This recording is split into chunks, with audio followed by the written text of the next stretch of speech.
మాది orthodox Brahman family. అంటుడు ముట్టుడు అంతా ఉండేది. మంత్లీ పీరియడ్స్ వచ్చినప్పుడు ఏది ముట్టడానికి వీల్లేదు.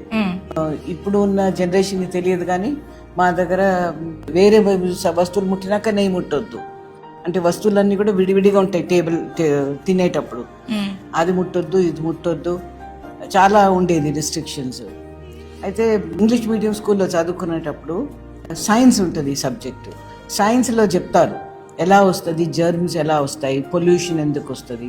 అరే ఇవన్నీ మరి లేవే, ఇవన్నీ ఏమిటి అని అమ్మని అడిగితే ఇవన్నీ మన శాస్త్రాలు ఉన్నాయి, మనం పాటించాలి అంటే. ఎందుకు పాటించాలంటే దానికి జవాబు ఉండదు. అంటే మంత్లీ పీరియడ్స్ ఉన్నప్పుడు నేను దేవుడు అది పూజా రూమ్ పోయి అన్ని ముట్టేది. ఆ ముట్టేనేమో కళ్ళు పోతాయి అంటారు. రెండో రోజు కళ్ళు పోయినాయా లేవా, కళ్ళు పోలేదు. తర్వాత పచ్చళ్ళని ముడితే పీరియడ్స్ ఉన్నప్పుడు పచ్చళ్ళు పాడవుతాయి అంటారు. పచ్చళ్ళు పాడలు కాలే. దాంతో మెల్లిగా ఆ మూఢనమ్మకాలు ఏదైతేనే అవన్నీ పోయినాయి. అంటే మా అమ్మతో కొట్లాడి పోయినాయి. కొన్ని చెప్తాము, కొన్ని చెప్పాం. కొన్ని ఇప్పుడు ఇవన్నీ ఆ టైంలో మా అమ్మకి చెప్తే హార్ట్ అటాక్ వచ్చేది. ముట్టినావా అది చేసినావా.